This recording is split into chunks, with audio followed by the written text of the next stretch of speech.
VK news, राष्ट्र के नाम।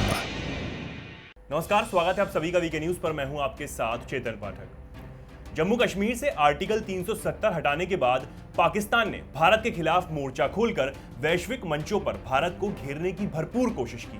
उसने भारत को अलग थलग करने के लिए दुनिया के कई देशों के दरवाजों पर दस्तक दी, लेकिन दुनिया के बाकी देश तो छोड़ ही दीजिए, उसके अपने इस्लामिक मुल्कों ने भी उसका साथ नहीं दिया।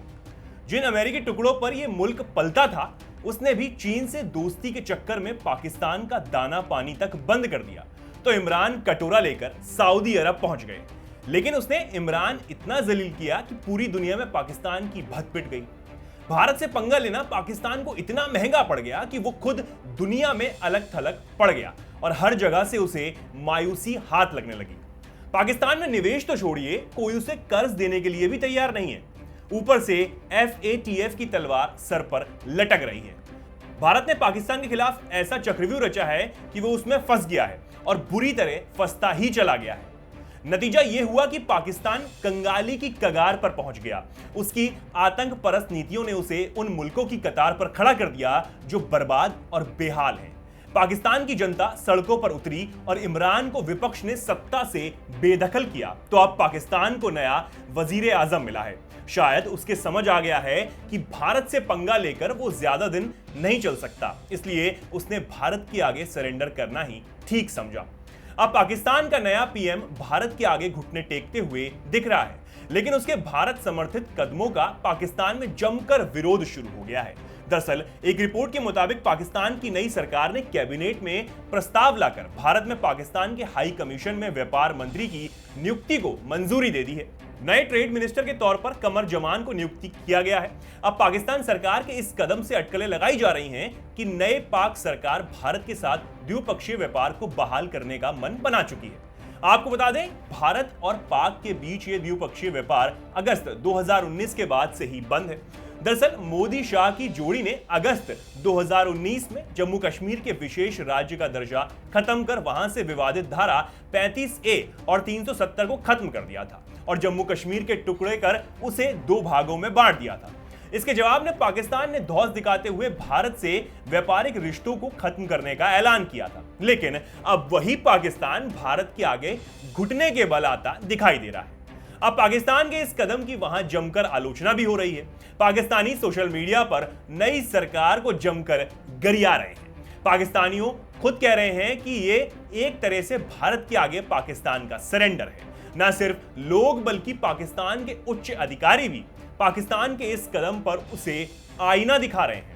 कभी भारत में पाकिस्तान के उच्चायुक्त रहे अब्दुल बासित ने इस पर अपनी प्रतिक्रिया देते हुए ट्वीट किया कि पाकिस्तान सरकार की कैबिनेट ने हाल ही में कुछ नियुक्तियों को मंजूरी दे दी है, जिसमें भारत में पाकिस्तान के हाई कमीशन में व्यापार मंत्री की नियुक्ति भी शामिल है। यह चौंकाने वाला कदम है। यह फैसला हमारे लिए हैरान करने वाला है, क्योंकि 5 अगस्त 2019 के बाद से पाकिस्तान ने भारत के साथ राजनयिक संबंधों को डाउनग्रेड कर रखा है। हमने हाई कमीशन को भी भारत से बुलवा लिया था और इस्लामाबाद में भारत के हाई कमीशन को अपने मुल्क जाने को कह दिया था। उस समय कई तरह से फैसले लिए गए थे, जिसमें से एक तिजारत पर पाबंदी भी थी। इसका क्या मतलब है? जब भारत के साथ कोई व्यापार ही नहीं, तो वहां ट्रेड मंत्री की क्या जरूरत है? यह फैसला एक इशारा है कि इस सरकार का रुझान किस तरफ है।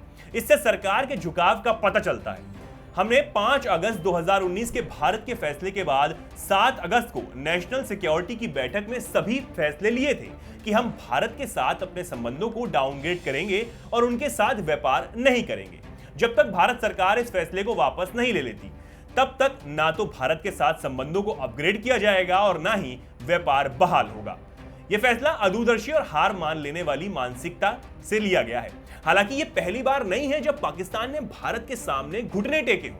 इमरान सरकार ने भी पिछले साल भारत से चीन और कंटेंट आयात पर लगी पाबंदी को हटा दिया था। हालांकि इस फैसले की आलोचना होने के बाद पाकिस्तान की शहबाज सरकार को सफाई भी जारी की है।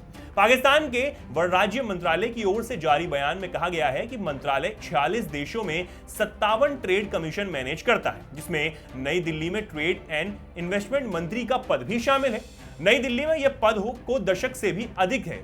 नई दिल्ली में यह पद 2 दशक से भी अधिक समय से है और इसका भारत के साथ कारोबार शुरू करने या मौजूद संदर्भ से कोई लेने देना नहीं है। इस नियुक्ति को भारत के साथ व्यापार प्रतिबंध में किसी तरह की छूट के संबंध में नहीं देखा जाना चाहिए। जो भी हो, लेकिन पाकिस्तान को यह पता है कि पिताजी से बेटा जीत नहीं सकता और उसे अगर दुनिया में हंसी खुशी रहना है तो भारत के आगे झुककर ही रहना होगा, क्योंकि भारत के बिना पाकिस्तान की तरक्की संभव ही नहीं है। इस खबर में इतना ही। आप क्या कहना चाहते हैं इस खबर पर हमें कमेंट सेक्शन में जरूर बताएं और ऐसी ही तमाम खबरों को जानने के लिए देखते रहें वीके न्यूज।